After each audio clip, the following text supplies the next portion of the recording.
Ndabasuhuje, iyi ni N&D The Winners. Channel yaje kubahindurira ubuzima ibereka ko nubwo bigoye ariko bitarangiye. We komeza uhatane, uzabona ko burya bigishoboka. Wakwibaza uti noneho ko dutangiye gutya turagaruka kuri inde? Muri byarashobotse humura, nawe bizashoboka uyu munsi. Utahiwe ni Itahiwacu Bruce, uzwi nka Bruce Melodie aka Munyakazi, igitangaza cyangwa nushaka mwite kirihahira. Uyu yavutse tariki ya 3 ukwezi ko kwari Werurwe 1992. Ubusanzwe Bruce Melodie yavukiye mu mujyi wa Kigali ho mu karere ka Kicukiro. Uyu akaba umwana wa kabiri mu bana bane bavukana, akaba mwene Gervais Ntibihangana na Muteteri Verene nka mama we. Uyu waje kwitaba Imana muri 2013. Byaragahinda byaramarira ku muryango. Bruce Melodie tuvuga yize amashuri abanza mu kigo cya Kanombe Primary School giherereye Kanombe nabwo mu karere ka Kicukiro. Aza kuhava akomereza yisumbuye mu burasirazuba bw'u Rwanda mu kigo cya Rwamagana Islamic Secondary School. Uyu ni umwe mu bahanzi nyarwanda, icyamamare, umuhanga, indorerwamo ya benshi, ariko kandi yagira ku rubyiruko akaba inshuti magara, haba mu buryo bwo gushakisha ubuzima ndetse no mu buryo bw'imiririmbire.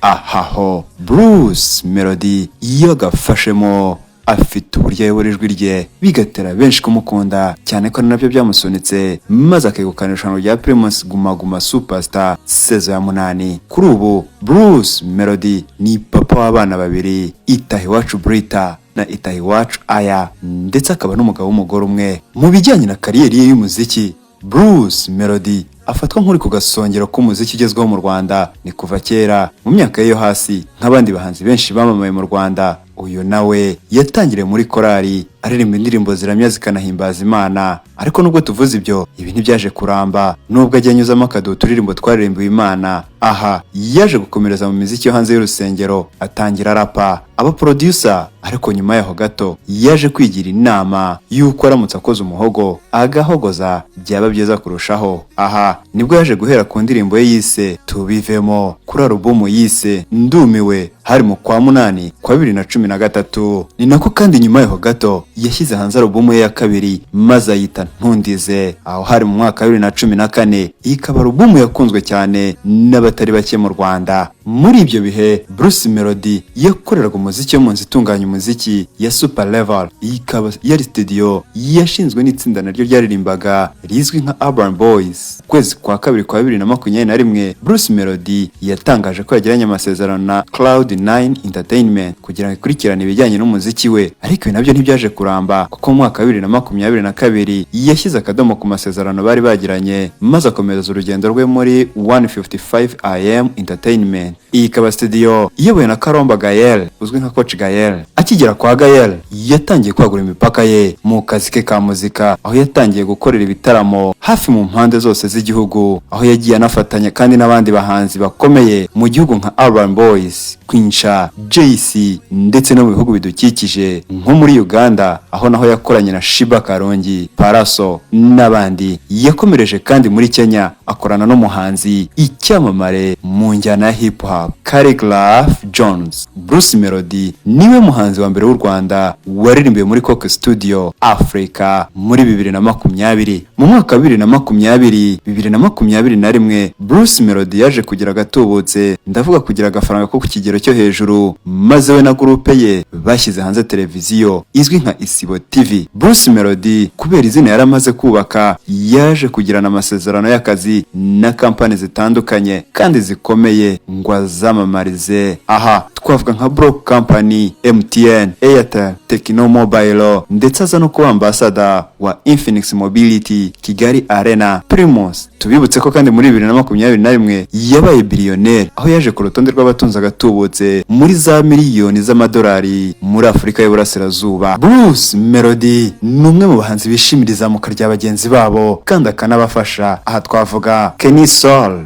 Juno Kizigenza ndetse n'abandi. Aba ni bamwe mu bahanzi beza kandi bakunzwe mu Rwanda ndetse no hanze yarwo. mu mwaka wa 2023 yakoranye indirimbo n'umuhanzi ukomoka mu gihugu cya Tanzania uzwi ku izina rya Harmonizer, maze indirimbo bayita Zanzibar, nayo yaje gukundwa cyane. Bruce Melodie tuvuga aha ni nawe nyirinzu itunganya umuziki izwi ku izina rya Igitangaza, wabishyira mu ndimi mvamahanga ikitwa Igitangaza Music Record Label. Nkuko twabivuze hejuru kandi, Bruce Melodie ni umuhanzi ukorera umuziki we mu nzu itunganya umuziki ya 155 AM Label iyobowe n'umuherwe umunyemari uzwi ku izina rya Coach Gael. Mu kwa 10 kwa 2023 Bruce Melodie yashyize hanze indirimbo iri mu rurimi rw'Igiswahili maze ahita afunga macho. Iyi ikigera hanze yarakunzwe koko kubera ubuhanga ikoranye, hakurya rwose amasimbi bayumvise ibanyura amatwi, maze kubera gukundwa iza guhindurwa mu rurimi rw'Icyongereza yitwa When She Is Around, aho yayifatanijemo n'umuhanzi ukomeye ku rwego rw'isi ukomoka mu gihugu cya Jamaica, Shaggy cyangwa se nushaka umwite Mr. Lava Lava.